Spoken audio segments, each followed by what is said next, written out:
So good afternoon. Welcome to the Rotary Club of Madison. I'm George Hidalgo, Club President.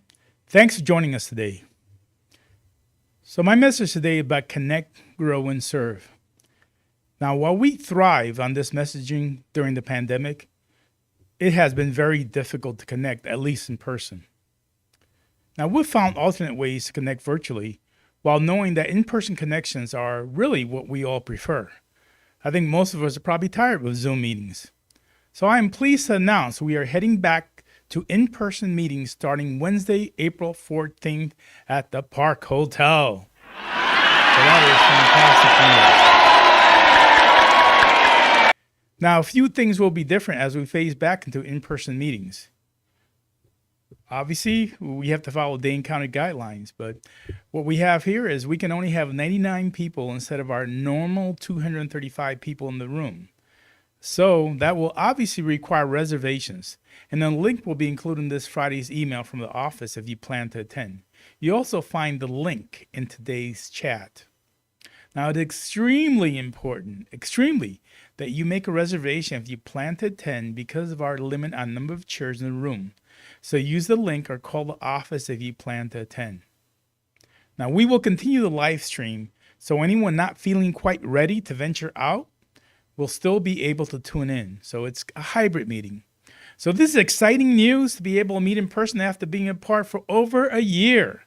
So I look forward to seeing many of you back in person next Wednesday. I'm pretty excited about that. So let's direct our attention to the opening music. Casey Oakers will play This Land Is Your Land on the piano. Casey?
Now we've got some new members to introduce, and we're introducing 3 this week, so that's fantastic.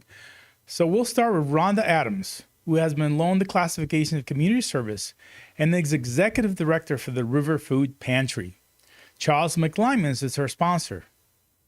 A native Madisonian, she makes her home with her husband, Jim Lenzer, on Portage Road. She has 2 grown sons. Now, Rhonda served in the U.S. Army for 3 years and in the Army Reserve for 18 years. So she retired as a Master Sergeant, specializing in operations and administration. Now, she currently serves as a board member for 100 Plus Women Who Care and for the Northside Business Association. Rhonda enjoys walking, traveling, and flower gardening. Great to have you, Rhonda. Next is Anna Moffitt, who has been loaned the classification of community service and the executive director for NAMI, Dane County. Scott Strong and Lynn Brady are her sponsors. Now, a native Madisonian, she and her husband Benjamin have 3 teenage children and make their home on Glen Drive in Madison. Now, Anna holds a bachelor's degree from UW-Madison. She was a Fulbright Scholar and received advocacy awards from the Autism Society and NAMI. She was also named one of Brava magazine's Women to Watch in 2018. Now, Anna has been a member of the Madison Metropolitan School District Board, where she served as vice president. Now, she has also chaired the Department of Public Instruction's Council on Special Education and Madison Partners for Inclusive Education. Walking, gardening, and spending time with her friends are among her favorite pastimes. Welcome. Tony Wilkin Gibbart has been loaned the classification of law and is executive director for Midwest Environmental Advocates. Charles McLymans is Tony's sponsor. Now, he was born in Milwaukee, so let's not hold that against him, and now lives with his wife Sarah on Higg Avenue in Madison. Tony holds a bachelor's degree from the University of Chicago and a law degree from UW-Madison, graduating with honors. So in 2017, Tony was selected for the Greater Good Nonprofit Leaders Program at the Northwestern University Kellogg School of Management Center for Nonprofit Management. Now, he is a member and former board member of the 350 Madison, where he led efforts for the organization to formally incorporate. Now, Tony volunteered for Big Brothers Big Sisters, So obviously, Sandy Morales probably knows him pretty well. For 5 years, and a former board member of the Balance of State Continuum of Care. He enjoys running, biking, softball, and has a newfound interest in woodworking. Probably one of the hobbies he picked up during the pandemic, as most of us have picked up new hobbies. So with that, please join me in welcoming these 3 new members and thanking their sponsors.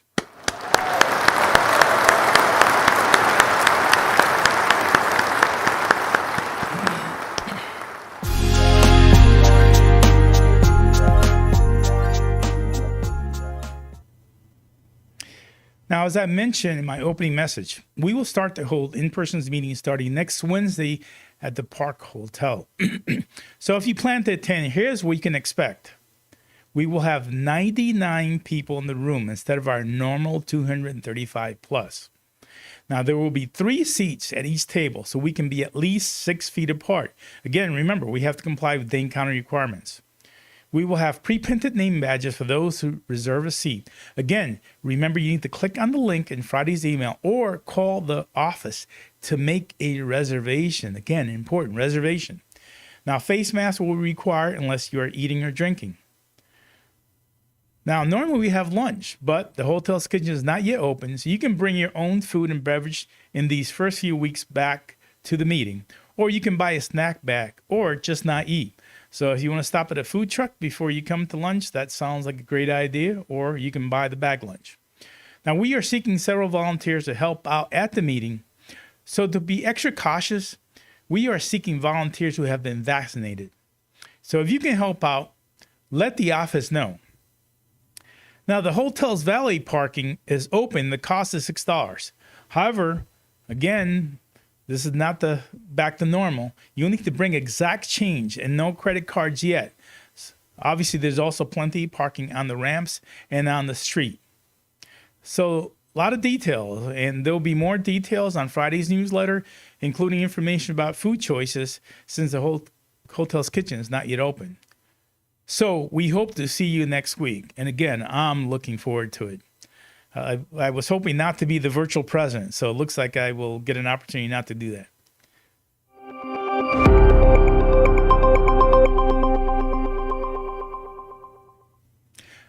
So at a board meeting on Monday night, the club board of directors unanimously approved Anita Mohammed to replace Mark Moody on our club board of directors for the upcoming Rotary year. So as we've mentioned previously, Mark will be moving to Florida in December. So Anita will be filling his remaining 1-year term on our board of directors. So we look forward to Anita's service on our board starting July 1st. Congratulations.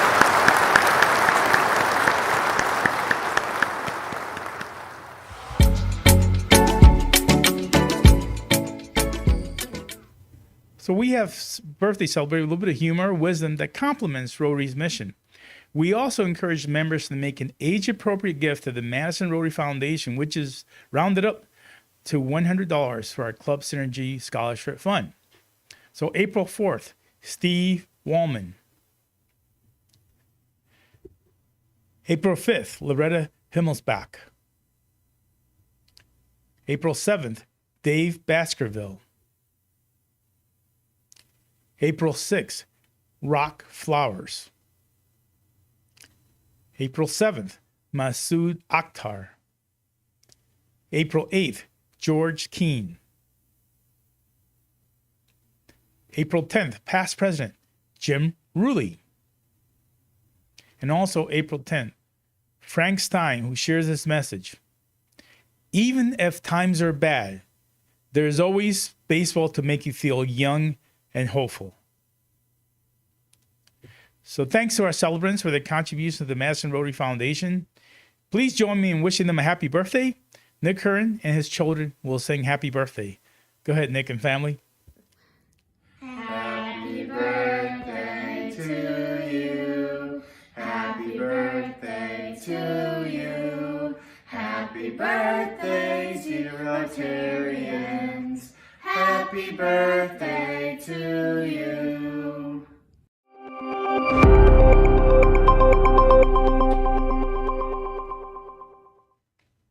So on to Remember the News. Renema was quoted in an article at the UW Credit Union working with United Way of Dane County to create the UW Credit Union Fund for Racial Equity. That was in business April 2021. Nina Mohammed and Paul Renola were among those interviewed in an article, Street Smarts. During COVID-19 social restrictions, how are you staying connected to your work team?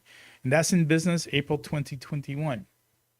Melissa Fellows was promoted to Senior Vice President, Treasury Management at First Business Bank. And that's in Business Magazine, April 2021. Now, Michelle Orgay was interviewing an article about food security during the pandemic and dreams of a stigma-free society. That's in Business Magazine, April 2021. Now, Michelle McGrath has stepped down as Executive Director at Wisconsin Association of School Councils to commit more time to consulting in her company, Zenith. That's in Business Magazine, April 2021. Now, most of you probably read it because it was a cover page article. Mary Rouse was interviewed about distributing $158,500 to local nonprofits from the state of ex-con Roger Bruzewitz, which includes the creation of a new scholarship fund at UW-Madison for formerly incarcerated individuals to go to college. That's Wisconsin State Journal 4/4. Cheryl Cato recently wrote an article titled Anti-Asian Hate and Violence Cannot Be Ignored. And that's the capital C Hughes 322.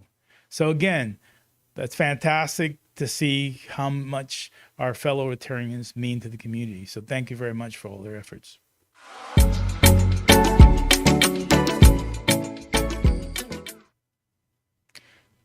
So on to our main program. Our speaker today is Jason Beloungy, who has been Executive Director of Access to Independence since 2019. What do? Well, they provide advocacy, resources, and services to people of any type of disability and of all ages. So obviously a vital function in our community. So Access to Independence is based in Madison and serves a 4-county region that includes all of Columbia, Dane, Dodge, and Greene counties. Jason is also chair of the Beyond Compliance Taskforce for Downtown Madison Incorporated. So he is going to tell us about an impactful collaboration between DMI, with support of Access to Independence, and the City of Madison's Disability Rights Commission. Now, today he will share with us what led to that partnership, how the partnership identifies its priorities and activities, and the succession of outcomes that has occurred. So we look forward to your presentation, Jason, and we have made a contribution to Rotary International Polio Plus Fund as a way to say thanks for speaking to us today. So now, as most of you know, Jason is live, so it's not a tape recording. And so I want to mention that when we have questions, please put them in the chat. And then at the end, he'll have time for questions, and I'll go ahead and select the ones that he can go ahead and answer. So let's welcome Jason to our virtual podium. Jason.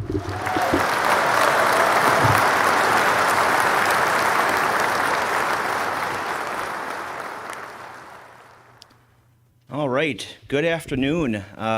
Thank you very much to the Rotary Club of Madison for having me today. I'm really excited to talk about this issue. It's something I'm very passionate about. Really appreciate the invite and the willingness to speak to it.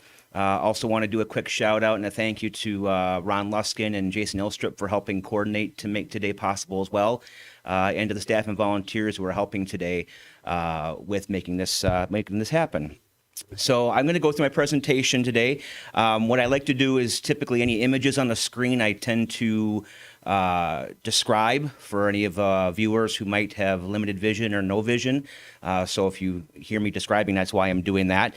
So on the screen now is the cover slide, which states Going Beyond Compliance for Accessibility and Inclusion in Downtown Madison.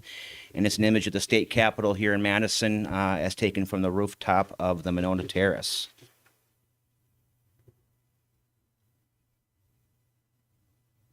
All right, there we go. All right, so I appreciate George sharing a little bit about me. As you mentioned, I am the Executive Director of Access to Independence. I've been involved in the independent living movement for 17 years now. I got my start in direct services with our sister organization out of La Crosse, Independent Living Resources, where I did all the services that we tend to do at Access to Independence. After that, I was fortunate to take a policy opportunity with the National Council on Independent Living in Washington, D.C., and was able to work on healthcare and long-term care policy, which for folks who were aware, from 2009, the Affordable Care Act was a big topic and a big piece of legislation that moved through for most of that year. So I was fortunate to get to work on disability, healthcare, and long-term care issues as a part of that. And then came back to Madison in 2010 as the Assistant Director for Access to Independence, and was fortunate to be hired as Executive Director, as mentioned, in 2019. I'm also the chair of the Beyond Compliance Taskforce for Downtown Madison Incorporated, and I'll talk about that work today. And I live with my family in the township of Oregon, and have been there for a couple of years now, and just love the area. So that's a little bit about me, and now I'll talk a bit about Access to Independence. And I forgot to mention, I just talked about the description of the slides. On the slide is an image of the padlock, part of the Access to Independence logo, and a picture of me in a suit and tie at my desk in my office. All right, so about Access to Independence, and on the screen is our full logo and an image of our building, which is located on Milwaukee Street, right across from Woodman's East. And so I won't get a chance to speak in depth about the agency. I could take a full hour doing that, but I have a list of the services. I'll describe a few of them that are relevant to today's topic. But on there is our website, www.accesstoind.org. I definitely encourage viewers to check out the website for full description of all of our services, and my contact information will be at the end. So I welcome anyone to reach out to me for more information or a conversation around with the work that we're doing. So a few things I do want to highlight, though, about Access to Independence, some really neat things, is that we are one of 8 independent living centers here in the state of Wisconsin, and one of about 400 nationally. There's at least one in every state, as well as 6 territories in Washington, D.C., and we're all federally recognized, federally funded centers for independent living. Part of that requirement is that we are what's called consumer controlled. So what that means is the majority of staff members, that's management, I myself have a mental health disability, and staff members have disabilities. And our board of directors is also consumer controlled. So by law, the majority of our board of directors are also people with disabilities. As George mentioned, we are a cross-disability organization. We serve folks of all disabilities, all ages, regardless of severity, onset, diagnosis, anything like that. Anybody who has any type of disability or regards themselves as being disabled is able to come to our agency and provide services. And you can see the full list on there of what we provide. I'll highlight a couple items, one being advocacy, which is we do systemic advocacy work, legislative, policy. We get involved in systems change at a local level. Assistive technology services. We've got a full technology demonstration, loan training program, which is tied into accessibility and inclusion for folks with disabilities, especially with employment, education, and so on.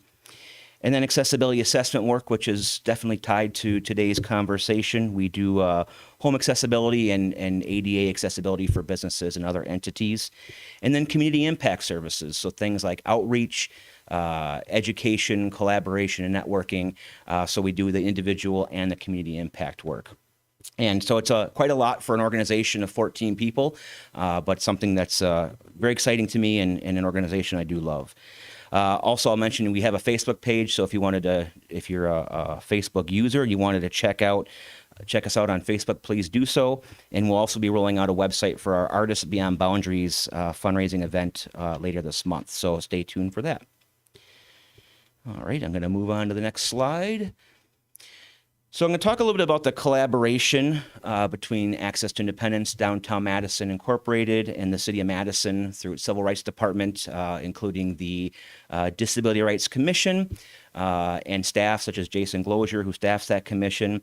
On the screen is an image of the Access to Independence logo, the Downtown Madison Incorporated logo, and the City of Madison Civil Rights logo.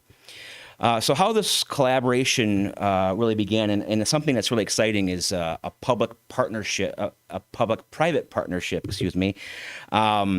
that we don't see enough of when it comes to problem solving, and it's something that we've really strived to incorporate in this work, and something that I and others involved in it are very proud of. And so how the collaboration really began was on the DMI side. It started with a work group related to what was called Change the Sign initiative, and it was focused on changing the international symbol of accessibility icon on signage in Madison to a newer, more motion-oriented icon. And through the effort of the initiative to get feedback from the community, from stakeholders, from folks with disabilities, which was a wonderful step to do, learned that there was a lot of bigger issues to address when it comes to accessibility and inclusion of people with disabilities in downtown Madison.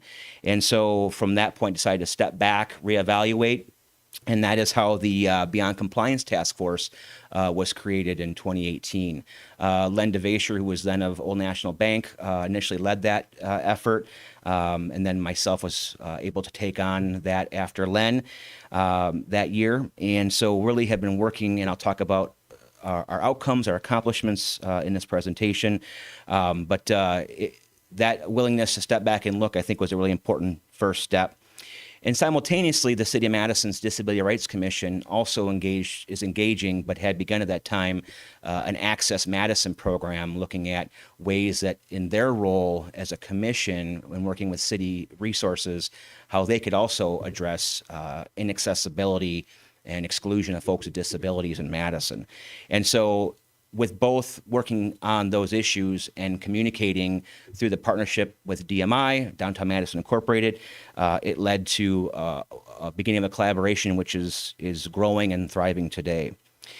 And lastly, the goal of the Beyond Compliance Task Force is for a fully accessible and inclusive downtown Madison for all people with disabilities. So on to my next slide. So why is this an issue? Inaccessibility is far too prevalent in downtown Madison. And when I talk about inaccessibility, what I'm referring to is inaccessible entrances and exits of buildings or of businesses or organizations within those buildings, paths of travel within a business. Sometimes that's structural, sometimes that's furniture, sometimes it's displays that create that inaccessibility. Inaccessible restrooms, whether it's you can't even get into it or it has elements that are not usable for someone with a particular disability, is an aspect of that. Inaccessible events, whether it's in a building, whether it's in a street, whether it's in a park, those are issues that we're referring to as well. Barriers at parks and open spaces, and then of course limited accessible parking that is near destinations. And I know when we talk about parking, especially with downtown Madison, the common response is, well, it's a problem for everybody. And we're really talking about there's additional barriers to parking for folks with disabilities, or it's beyond just having enough parking spaces. Is it accessible for an accessible vehicle? Is the path of travel to a destination accessible from that parking space? So there's a lot of additional issues to the parking issue.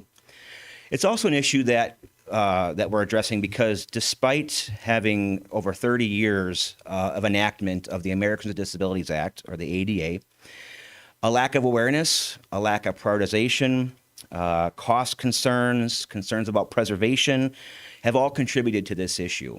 And I know folks watching today have encountered or even championed at times some of those issues, and it's understandable, but they still remain barriers to accessibility and inclusion. And those are barriers we have to seek to address accurately and reasonably, of course, but ones that we have to address nonetheless. Also, denying people with disabilities equal access because of their disability is a civil rights issue. When I talk about equal access, I'm referring to goods, programs, services, not just the physical access to a building. And that is a civil rights issue, and disability rights, disability justice is civil rights, is a social justice issue. And it often intersects with other social justice issues for marginalized communities. And so it's one that we need to tackle and keep that in mind when tackling it. And lastly, good access is good business. Why would businesses want to keep barriers to customers who have money to spend and are willing to come to a particular business or organization? 1 in 5 Americans on average has a disability. That's actually a low count when you consider a number of individuals who have conditions or illnesses that qualify as a type of disability that don't identify as a person with a disability. So that number is much higher. And so when barriers, whether again they're programmatic, physical, or what have you, keeps people away, keeps customers away, and isn't a really good model for business. So that's another reason we are tackling this issue. So I want to talk about the collaboration and what it's achieved so far in this effort. And in 3 years, the last 3 years, we've really been able to accomplish some great things. It's just a start. I wouldn't call it low-hanging fruit by any means, because these are all significant issues that we want to address. But one of the first things that the Beyond Compliance Taskforce did was ask the question, what are the issues we need to be tackling or prioritizing? And anytime we ask that question about a community, we need to ask the community. And that goes for the same when it comes to accessibility and inclusion issues for folks with disabilities. And so part of that process was a survey and a subsequent report that the Beyond Compliance Task Force led really it was occurring in 2018. The report came out in 2019. And we had about 85 respondents, which by comparison, the city of Oakland, California did a similar survey and report and had 120 respondents, which is a much larger city. So we felt good about the number that we had for responses. And of the responses that we received, we asked folks questions about barriers to accessibility when it comes to mobility, how you get around, transportation, private businesses, events and festivals, parks and other open or public spaces. And it was really telling when we started to see the data and started to see what issues were barriers for folks with disabilities in our community that they were telling us. And we've been able to use that data to help guide us, as well as help evaluate when we decide and prioritize our effort and our time. We reference that report, whether it's the Disability Rights Commission, the Beyond Compliance Task Force, or other partners engaged in that work. And so with that, as I said, with that data, one of the things that folks who are members of Downtown Madison Incorporated here, Jason Ilstrup, references the need to listen, learn, and leverage. And that's exactly what this process does. And so we're now leveraging what we know, what we've learned. We continue to listen. We're going to continue to ask those questions. But that report was an important first step.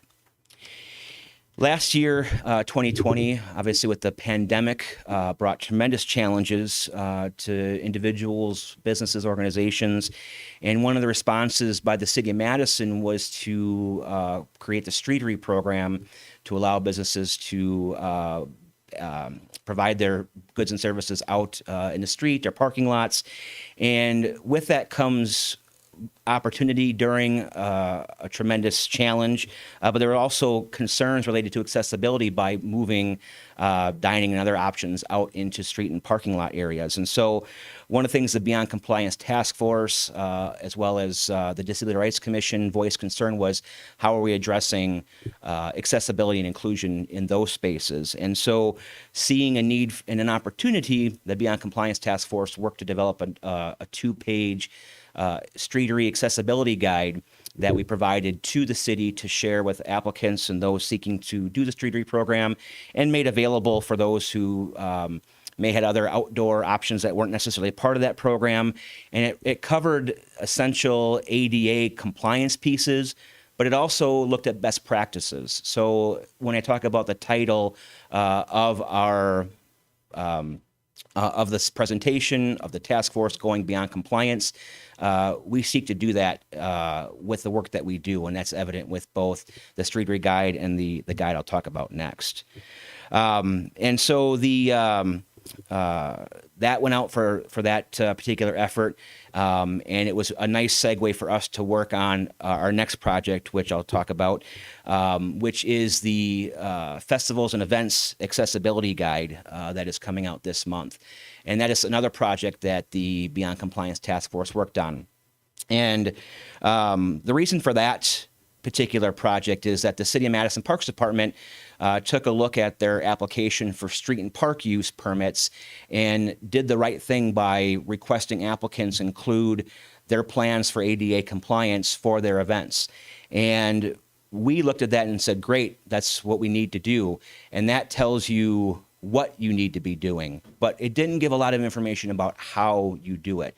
And that's where this partnership is really important, that on the DMI side with the Beyond Compliance Task Force, conversations with the Disability Rights Commission, looked at what would be necessary to include in guidance for applicants and others holding festivals and events here in Madison and the area.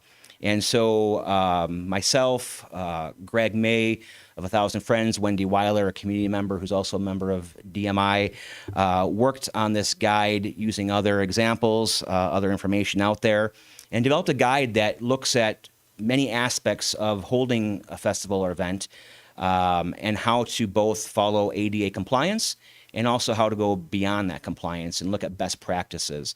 And so the guide, as I mentioned, is coming out this month. DMI will be releasing that. We'll be working with the city to hold a press conference probably at the end of April to roll out the report. And simultaneously, we have been reaching out to event organizers, past applicants of those permits in 2019, to do a survey to find out where are they at with having events. What type of accessibility information are they aware of? Are they incorporating? And what needs are there for training and for technical assistance? And the feedback we received was pretty overwhelming that there was interest in additional training and support for event organizers to implement event accessibility and inclusion for folks with disabilities. And so I'm really excited about that. So now we're beginning to work on developing that, continue developing that training, and we'll be rolling some of that information out again as part of our effort. So, and festivals and events was a piece of our survey data. And it was real clear there was a number of issues with getting into an event, getting around an event, accessing concessions, restroom issues, things like that. So I think this guide will really have an impact for us and will lead to results. In addition to the training into the guide itself, we're also evaluating if we should be providing technical assistance to planners. As you get into the actual implementation and executing the event, questions come up. So how can we support events that way? And is there an interest or a need for having evaluation of events for accessibility, non-binding evaluations that can support event organizers to really feel that they're doing the right thing or get recommendations on how to do better? And so those are all pieces that we're evaluating. And I forgot to mention on the screen, it says projects to date, and there's a cover of a picture of the cover of the Downtown Madison Accessibility Report and a picture of the cover of the Madison Festivals and Events Accessibility Guide, which is again coming out this year. All right, so we're obviously always looking ahead. This issue isn't over. It never, I don't anticipate it ever will be quote unquote over. There's always challenges when it comes to accessibility and inclusion around folks with disabilities. And so we're looking ahead at what kind of projects and activities we should be engaging in and really focusing on the partnership with the Disability Rights Commission. And so three of the items I have listed on here, the Well-Built Conference, Accessibility Rating System, Social Media and Outreach. Each of those is going to be a work group through the Disability Rights Commission. So commissioners will be participating in work groups to work through and develop these.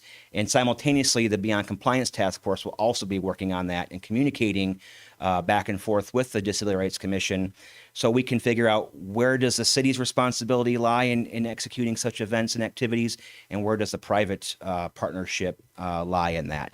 And so a little bit about these. The Well-Built Conference is, the idea behind that is bringing together architects, designers, builders, engineers, and others to focus on how to incorporate and improve universal design and best practices with accessibility when it comes to buildings and spaces and elements as well. So that's a really great idea. The planning for that will begin this year. I would anticipate at the very earliest next year would be when we would have a conference like this. So it's something that really brings together experts in those particular fields and focuses on this issue. And also, how do we bring people with disabilities to that table to share their experiences and their views and their values as well. The accessibility rating system, the idea behind that is to look at how can we identify and recognize businesses and entities that are doing good, better, great when it comes to both physical accessibility and programmatic accessibility, maybe even employment for folks with disabilities. And so the planning, the thought behind that is obviously how do we both assess those entities, how do we continue to monitor those entities, how do we recognize and reward entities for doing the right thing, and if entities are not doing the right thing, not doing well or struggling, what support can we provide, what help can we offer, what can we share to help them get there, because I think it's important, our focus should be trying to achieve that, not just simply recognizing those who do it well. So that's another aspect, another project. And then the social media and outreach, that particular project is utilizing the power of social media, doing targeted outreach to recognize and highlight entities that are really doing a good job when it comes to accessibility and inclusion of people with disabilities. And on the slide, the images I have, one says the 5-star accessibility rating system, just an example. And then another one is of several icons of different social media programs. All right, on to the next slide, getting near the end here. And I'm actually a little bit ahead of schedule. I tend to talk a little faster, like most folks do, I imagine, during presentations. But I wanted to sort of share what can individuals do, what can businesses do, what can organizations do. One is get involved on these issues. And if you're wondering how to do that, I can give a couple of quick examples. One would be things like the Downtown Madison Incorporated Beyond Compliance Taskforce. That's one way to get directly involved. If you're interested in these issues in a city level, look in getting involved in the Disability Rights Commission or in another city or county committee or commission that addresses issues of accessibility and inclusion for folks with disabilities. Connect with organizations, talk to individuals with disabilities as well, which segues to my number 2, which is getting input from people with disabilities. Sometimes we want to be the experts and we're not really asking the experts, which is people themselves. And so if you're looking at making changes, how are you getting feedback from those that your changes affect? And so knowing how to connect to individuals can be done through disability organizations, whether it's local, state, federal organizations, or again, connecting with committees and commissions as well that have folks with disabilities. There's a variety of ways to do that. Outreach as well to reach folks. So, and surveying, I should mention too, for customers and participants of organizations. So getting the input is very important, very critical, and something we also strive to do in our work in this collaboration. Investing in technical assistance. Sometimes you really need, in addition to the feedback from the community, it's important to get paid assistance as well. Organizations like Access to Independence that do accessibility assessment work, designers or engineers who have specialty in universal design and may also partner with other entities is another way to invest in that. It also might be where you pay individuals with disabilities themselves to provide you the feedback that you're seeking. I think we don't want to rely on the free intellect and intelligence and the free ideas that people offer when you ask them those questions. So how can you provide reimbursement and support to individuals for their time and their effort as well? Number 4 is invest in physical and program access. This one, this is a bigger one for a number of folks, but I like to remind people it's not just the physical space, not just the elements, but it's also how you deliver them. How much time and training do your employees, do your volunteers get around understanding disability issues, around working with people with disabilities, around accessibility? Investing that time and those resources, as well as investing in the physical accessibility modifications, changes, improvements that you're doing. If you're thinking aesthetics, you should be thinking accessibility as well. They need to go hand in hand. And it's important that we get into that mindset as a community. Number 5 is hiring people with disabilities. People with disabilities right now are amongst the highest groups of unemployment. When we look at marginalized communities and other factors correlate with that, there's a lot of individuals with disabilities who would like to work but don't have opportunities. And when I talk about hiring people with disabilities, it doesn't mean just simply sending out an alert to a disability organization. What are you doing within your company, within your business, within your organization to set a culture that works for folks with disabilities? How much do you know about accommodations? Are you fearful of working with people with disabilities because of a perceived liability, which does not exist? In addition to that, assistive technology that can also be a sort of accommodation to assist employees, and knowing about those issues is really important. So hiring of people with disabilities is another aspect of that. And then lastly, promoting access and inclusion. If you do it, if you build it, if you have it, promote it, and people will be there. This goes back to the good access is good business piece. And I think it's really important that we celebrate and recognize when we're doing steps, not in a way that's superficial, but really in a way that's meaningful and demonstrates you're taking the effort. And if you're told that it's not good enough, defensiveness isn't the right way. It's time to listen to that feedback and understand it and do better. And also work in what's reasonable, but what's fair as well. So promoting the access and inclusion is a really important part of that.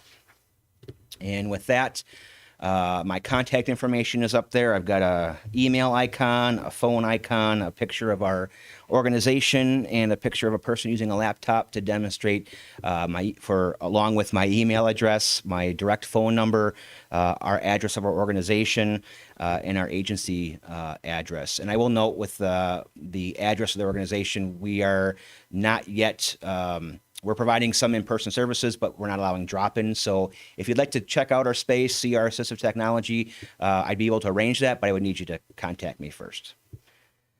All right. What questions do we have, George? Well, Jason, thank you for the presentation. So it's very enlightening. So I appreciate that. Now we have a few minutes for questions. So I'd like to remind everyone that please chat your questions on the on our email. I'm actually looking at it right now, and I noticed that we have some here. So I'll go ahead and read from the list here. So the first question is from Willie Larkin, and he says, does your agency help build wheelchair ramps at people's homes? We don't. This is a good question. Thank you for that. We don't build ramps. What we do is we provide information, specifications, help connect to contractors who do. So we'd be happy to provide that information. We do have portable aluminum wheelchair ramps that we lend at no cost. They range in size. So if there's an event or a business that's looking for a temporary solution while they work on a more permanent one, or if it's a temporary event, for example, let us know. We also have wheelchairs, walkers, a whole variety of assistive technology. Could even be loop systems and things like that that somebody may want to learn about, try out before they invest in it. I have a terrific staff that's very knowledgeable on that. So we don't sell the devices. We don't build or install technology or modifications, but we will provide information and resources, or in some cases, a free trial. Thank you. Next question from Jeremiah Robinson, who says, looking at tech in terms of who does it empower and who does disempower, are there tech changes in the recent decades that have made life better or worse for folks with disability generally? I think generally it's better. I think, even there, in our agency, we have over 1,000 devices. They relate to daily living activities, relate to education. Could be as simple as low-tech item as a pencil grip. Somebody may struggle with that. Somebody may have attention deficit issues and may need items like fidget toys, or may need a background noise item that helps with that, or other lighting that can assist with that. There's items for that. Apps is a huge issue as well. Apps that assist with reading. Folks who are blind or low vision have a whole host of additional technologies available. So I'd say it's made things better. I think it's learning to understand how we can make them more widely known, make them more widely affordable, and help people understand how to use them to the potential that they exist. Thank you. Next question is from Ron Luskin. He says, do you know how accessibility masks may compare to other cities in Wisconsin? I think it's pretty consistent. Certainly cities have projects that seek input. For example, Milwaukee did a big Riverwalk project a number of years ago, and they had a number of accessibility concerns with that. And so our sister agency in Milwaukee, Independence First, was engaged in assisting in that advocacy, and it ultimately led to an improvement. So no city, big or small, is immune from these issues. A lot of times it comes down to how it's enforced, how it interacts with both the ADA and that guidance with building codes, and what type of exemptions to codes do we need to offer. It's really across the board, but I think universally these issues exist everywhere. And I'm not personally aware of a city that's necessarily a leader nationally or in the state, but I think that obviously where you see growth, new buildings, you tend to have better accessibility, but there's still a lot of work to be done. Thank you. Next question from Michael Muka, who says, the barrier-free design requirements have been around for many years for new building and building retrofits. What is missing and still needs to be done? Sure. Well, I think sometimes design might check the boxes, but it doesn't always work in reality. It might be that there's an accessible entrance, but it's not near the accessible parking, or that there's accessible parking spaces, but they're not near the access ramp to get to the sidewalk, and the person has to go through traffic to get to that. So I think though they exist, there have been improvements, but sometimes we see where it's not a best practice. Again, it might check a box, but it's not there. And I think that there are still individuals who think that things like grandfathering exists, when grandfathering is not a real thing when it comes to the Americans with Disabilities Act. There's a safe harbor provision that exists, and I won't get into detail about that today. But I think that understanding how that applies is important, and especially when we look at modifications and remodels. A lot of times that those pieces aren't incorporated, aren't thought of, and aren't enforced when they happen. Good. Next question is from Anna Moffitt, who says, can you talk a little bit about the value of peer support for people impacted by a disability and their loved ones? Definitely. Peer support is really important. It's one of our core services. When you look at working with someone to cope with a disability, to learn new skills, to handle advocacy, having somebody who has that lived experience is crucial. That's one of the key tenets of access to independence. As I mentioned myself, I have a disability, and I share my experiences with others who have similar disabilities or life experiences. And so having that peer support is crucial. There's also a national movement around certified peer specialists, which is individuals with mental health and substance use disabilities, as well as parent peer specialists, individuals who parents of young ones with mental health disabilities, who provide peer support as part of wellness and recovery services and planning. And we're seeing growth of that industry, growth of that movement happening well beyond clinics, hospital, health centers, happening in correctional settings, happening in schools, a number of settings. And I think peer support is really powerful, and it's like I said, a huge aspect of what we are at our organization. Thank you. Next question is from Joyce Bromley, and she says, you didn't address sight impaired. What technology is available for the sight impaired in GPS? Sure. For GPS, yeah, there's some great technology. I don't know the name offhand. My staff would probably ridicule me for not knowing the name offhand, but I know there's some that can give a speech direction, kind of step by step, Some of them that involve a camera, live camera, person guiding you as you go. Some involving Bluetooth that provide a signal that sends an alert when you're near something, bus stop or signage or a business. I know there's been some interest about, is that something that would work here in the city of Madison in the downtown area? And I think that's something we should definitely incorporate.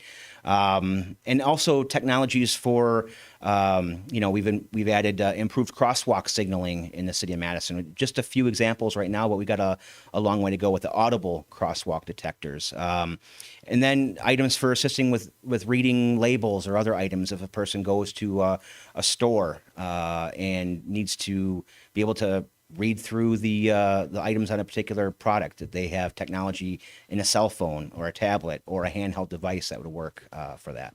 So a lot of really great ones. And again, I think both us, the Council of the Blind and Visually Impaired has their Sharper Vision store, another great resource for items as well. So definitely encourage folks to check that out who are interested. Thank you.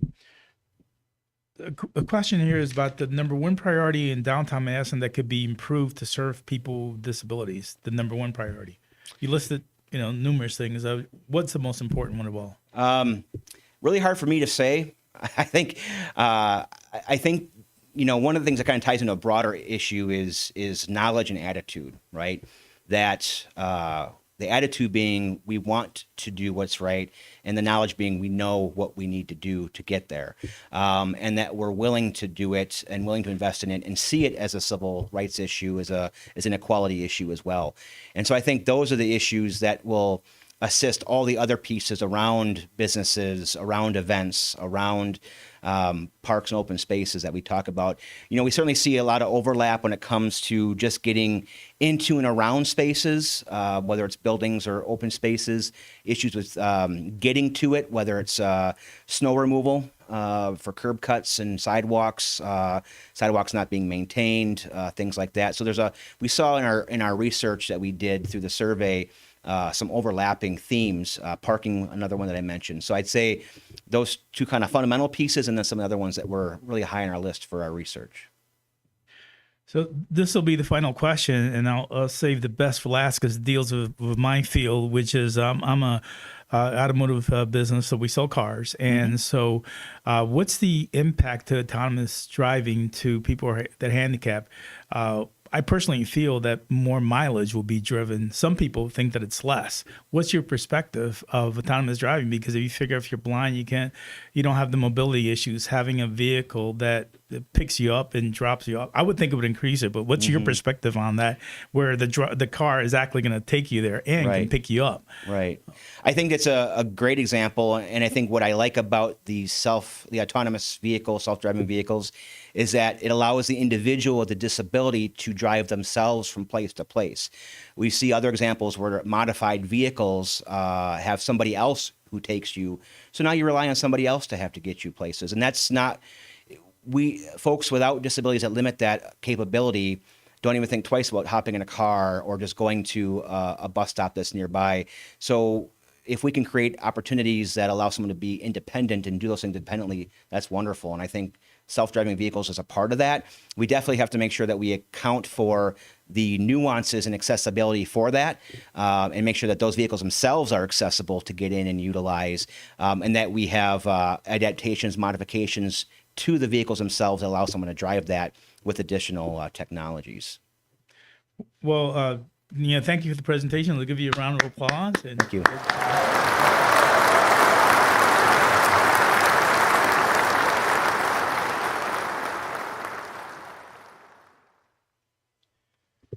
Okay, so thank you to everyone who attended today's meeting. We are adjourned.